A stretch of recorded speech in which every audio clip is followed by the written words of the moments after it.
வணக்கம். இந்த வீடியோவில் பகிரப்படும் அனைத்து தகவல்களும் கல்வி மற்றும் விழிப்புணர்வு நோக்கத்திற்காக மட்டுமே. நான் செபி அங்கீகாரம் பெற்று முதலீட்டு ஆலோசகர் அல்ல. ஆப்ஷன் வர்த்தகம் அதிக அபாயத்திற்கு உட்பட்டது. எனவே எந்தவொரு முதலீட்டை மேற்கொள்ளும் முன்பும் உங்கள் நிதி ஆலோசகரை ஆலோசித்து சுய முடிவின் அடிப்படையில் வர்த்தகம் செய்யுமாறு கேட்டுக் கொள்ளப்படுகிறது. உங்கள் லாப நஷ்டங்களுக்கு இந்த ஆப்ஷன் யுக்தி சேனல் பொறுப்பல்ல. வணக்கம் நண்பர்களே. இந்த வீடியோவில் நம்ம பார்க்க போகிறது ஆப்ஷன்ஸ் மணினஸ். ஆப்ஷன்ஸ் மணினஸ் கண்டிப்பாக ஒரு ஆப்ஷன் பையராக இருக்கட்டும் அல்லது ஒரு ஆப்ஷன் செல்லராக இருக்கட்டும், நிச்சயமாக இதனுடைய புரிதல் இருக்கணும். ஒருவேளை அந்த புரிதல் இல்லை அப்படின்னா உங்களுடைய வர்த்தகத்தில் நீங்கள் இழப்புகள் சந்திக்கிறதுக்கான அதிகப்படியான வாய்ப்புகள் இருக்கு. நீங்கள் பார்த்துட்டு இருக்கிறது நிஃப்டி 50யோட இண்டெக்ஸ் ஆப்ஷன் செயின். இதனுடைய எக்ஸ்பைரி பார்த்தீங்க அப்படின்னா 21 ஏப்ரல் 2026 இருக்குது. இந்த வீடியோ நம்ம ரெக்கார்ட் பண்ணும்போது 19 ஏப்ரலில் பண்ணிட்டு இருக்கோம். மார்க்கெட்டோட ஸ்பாட் என்ன? 24,353.55, அதாவது 24,353.55. ஆப்ஷன்ஸ் மணினஸோட முக்கிய பகுதிகள். ஸ்ட்ரைக்குக்கு லெஃப்ட் சைடில் பாருங்கள், கால் ஆப்ஷனில் இந்த பகுதி ஐடிஎம், இந்த பகுதி கால் ஆப்ஷனோட ஓடிஎம், இந்த பகுதி புட் ஆப்ஷனோட ஐடிஎம், இந்த பகுதி புட் ஆப்ஷனோட ஓடிஎம். ஸ்பாட் ப்ரைஸ்க்கு nearest strike price 24,350. Call option put option ATM வந்து ரெண்டுத்துக்கும் ஒன்று தான். ஐடிஎம் இதை இந்த மணின்னு சொல்லுவோம். இங்கே பணத்துக்கு உடனடியாக மதிப்பு கிடைக்கும். ஏடிஎம் அட் த மணி சொல்லுவோம். இங்கே தான் ஒரு மார்க்கெட்டோட ஸ்பாட் ப்ரைஸ் நகர்வை தொடங்கக்கூடிய இடம். ஓடிஎம் அவுட் ஆஃப் த மணி, தற்போதைக்கு பணத்துக்கு மதிப்பு இல்லாத ஒரு பகுதி, ஆனால் எதிர்காலத்தில் இங்கே மதிப்பு கிடைக்க வாய்ப்பு. ஐடிஎம் இது லாபகரமான பகுதின்னு சொன்னோம். அப்போ நமக்கு என்ன வேல்யூஸ் இங்கே கிடைக்கும்? இன்ட்ரின்சிக் வேல்யூ இருக்கும், கூடவே எக்ஸ்ட்ரின்சிக் வேல்யூ இருக்கும். ஏடிஎம் இதுதான் மார்க்கெட்டோட தொடக்கம். இப்போ இங்கே என்ன வேல்யூ இருக்கும்? நமக்கு முழுக்க எக்ஸ்ட்ரின்சிக் வேல்யூ இருக்கும். ஓடிஎம் அவுட் ஆஃப் த மணி, இது எதிர்கால லாபத்தின் நம்பிக்கை. இங்கேயும் நமக்கு எக்ஸ்ட்ரின்சிக் வேல்யூ மட்டும்தான் இருக்கும். ஆப்ஷன் மணினஸில் இது வரைக்கும் நம்ம டீட்டெயில்டாக பார்த்தோம். அதில் முக்கிய பங்கு வகிக்கக்கூடிய intrinsic value, extrinsic value. Intrinsic value எங்கேருந்து வருது, எக்ஸ்ட்ரின்சிக் வேல்யூ எதுலேருந்து கிடைக்குது, இதை இப்போ நம்ம பார்ப்போம். நம்ம 21st கான்ட்ராக்ட் எடுத்திருக்கோம். 24,300 ஸ்ட்ரைக் ப்ரைஸ் நம்ம 176 ரூபா எல்டிபி கொடுத்து வாங்கிட்டோம் 15ஆம் தேதி. அன்னைக்கு மார்க்கெட் முடியும் போது என்ன க்ளோஸ் ஆயிருக்கு? 24,231.3ல க்ளோஸ் ஆயிருக்கு. அடுத்த நாள் பாருங்கள், எல்டிபி அதாவது 16ஆம் தேதி 220 ஓப்பன் ஆயிருக்கு. அன்னைக்கு க்ளோஸ் ஆகும்போது எல்டிபி 129ல க்ளோஸ் ஆயிருக்கு. ஸ்பாட் என்ன க்ளோஸ் ஆயிருக்கு? 24,196, 24,196.75ல க்ளோஸ் ஆயிருக்கு. அப்போது 34 பாயிண்ட் நமக்கு நெகட்டிவ்ல வந்துருச்சு. 17ஆம் தேதி பாருங்கள், ஓப்பன் ஆகும்போது எல்டிபி 120ல ஓப்பன் ஆயிருக்கு, ஆனால் முடியும் போது 199.50ல முடிஞ்சிருக்கு. அப்போ அண்டர்லைங் அசெட் என்னவா க்ளோஸ் ஆயிருக்கு? 24,353.55 இருக்கு. அப்போ முந்தைய நாள் க்ளோஸ் ஆனது 24,196.75 மைனஸ் இன்னைக்கு என்ன க்ளோஸ் ஆயிருக்கு? ஸ்பாட்டு 24,353.55. அப்போ இடைப்பட்ட பாயிண்ட் எவ்வளோ ஆயிருக்கு? 156 பாயிண்ட் கெயின் ஆயிருக்கு. ஆனால் மதிப்பு பாருங்க, முதல் நாள் நம்ம வந்து 176 கொடுத்து வாங்கியிருக்கோம். அடுத்த நாள் அது 129 மாறிடுச்சு.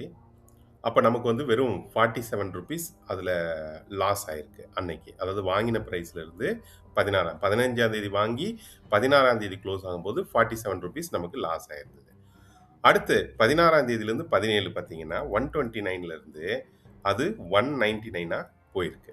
அப்போது 70 ரூபா கெயின் பண்ணியிருக்கு. ஒரு ஆப்ஷன் பையராக மார்க்கெட்டில் ஃப்ளக்சுவேஷன்ஸை தெரிஞ்சிருக்கணும். ஒரு ஆப்ஷன் பையருக்கு டைரக்ஷன் ரொம்ப மஸ்ட் அப்படிங்கிறது உங்களுக்கு புரிஞ்சிருக்கும்.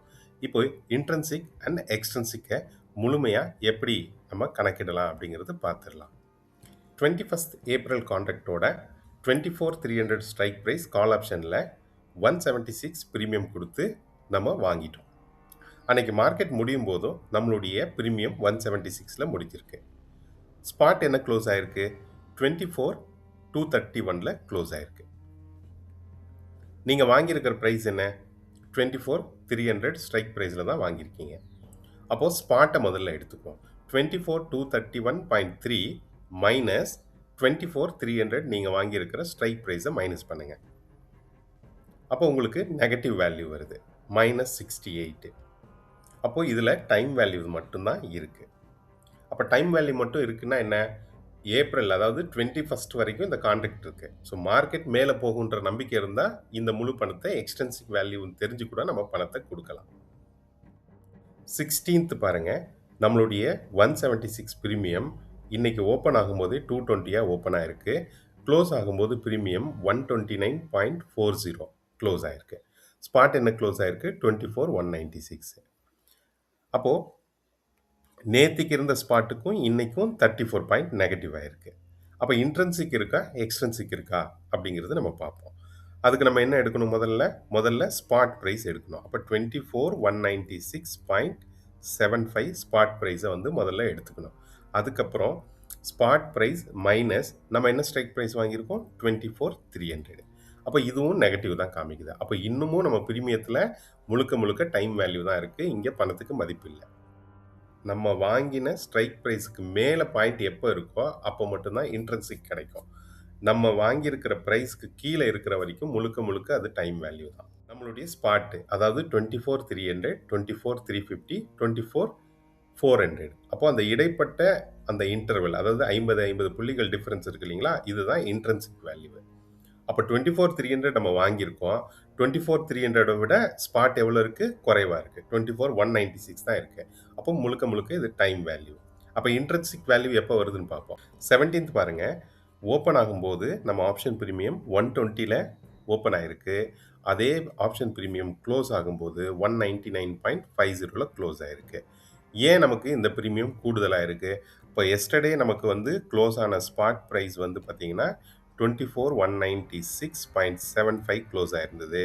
இன்னைக்கு க்ளோஸ் ஆயிருக்கிறது 24,353.55. அப்போ எவ்வளோ பாயிண்ட் அதிகமாக இருக்கு, 157 புள்ளிகள் அதிகமாக இருக்கு. அப்போ இதில் இன்ட்ரென்சிக் வேல்யூ வருமா? அப்போ எப்படி, நேரடியாக பாருங்களேன். இப்போ 24,300 நம்ம வாங்கியிருக்கோம். அப்போ ஸ்பாட் எவ்வளோ இருக்குது, இப்போ நம்ம வாங்கின ப்ரைஸோட 53 ரூபா கூடுதலாக இருக்குது இல்லையா? அப்போ 53 ரூபா இன்ட்ரென்சிக் வேல்யூவாக நமக்கு கிடைக்கணும். ஏன்னா நம்ம சொல்லியிருந்தோம் ஒவ்வொரு ஸ்ட்ரைக் ப்ரைஸ்க்கு இடைப்பட்ட அந்த இன்டர்வல் பாயிண்ட்ஸ் தான் இன்ட்ரென்சிக் வேல்யூன்னு. அப்போ நம்ம வாங்கின ப்ரைஸ் 24,300, இப்போ அதுக்கு மேலே தான் மார்க்கெட் நடக்குது. அதனால அந்த 50 ருபீஸ் அப்படிங்கிறது நமக்கு டைரெக்டாக கிடைக்கும். அப்போ பார்த்துருவோமா, இப்போ 24,353.55 மைனஸ் நம்ம வாங்கியிருக்கிற ப்ரைஸ் என்ன, 24,300 ஸ்ட்ரைக் ப்ரைஸ். அப்போ எவ்வளோ டிஃப்ரென்ஸ், 53 ரூபா 55 காசு. இப்போ நமக்கு இன்ட்ரென்சிக் வேல்யூ கிடைச்சிருச்சு. எக்ஸ்டென்சிக் வேல்யூ 199 ரூபா 50 காசில் 53 ரூபா 55 காசு இன்ட்ரென்சிக் வேல்யூ போயிடுச்சு அப்படின்னா 145 ரூபா 95 காசு. இது முழுக்க extrinsic value, time value. Expiry டேல வந்து இது 0 ஆயிடும். இன்ட்ரென்சிக் வேல்யூவை கால் ஆப்ஷனுக்கு எப்படி கண்டுபிடிக்கிறது, மதிப்புகள் எல்லாம் பார்த்தோம். இப்போ இதுவே புட் ஆப்ஷனில் நீங்கள் வந்து இன்ட்ரென்சிக் வேல்யூ கண்டுபிடிக்கணும்னா வெரி சிம்பிள். கால் ஆப்ஷனுக்கு வந்து நம்ம ஸ்பாட் ப்ரைஸ் முதல்ல எடுத்துக்கிட்டோம், அதுக்கப்புறம் ஸ்ட்ரைக் ப்ரைஸ் எடுத்தோம். இப்போ புட் ஆப்ஷனுக்கு முதல்ல ஸ்ட்ரைக் ப்ரைஸ் எடுத்துக்குவோம், அதுக்கப்புறம் ஸ்பாட் ப்ரைஸ் எடுப்போம். இதுதான் இன்ட்ரென்சிக் வந்து புட் ஆப்ஷனில் கண்டுபிடிக்கிறதுக்கு. இந்த தகவல்கள் கண்டிப்பாக உங்களுக்கு ரொம்ப யூஸ்ஃபுல்லாக இருக்கும்னு நினைக்கிறேன். மீண்டும் ஒரு வீடியோவில் சந்திப்போம். நன்றி.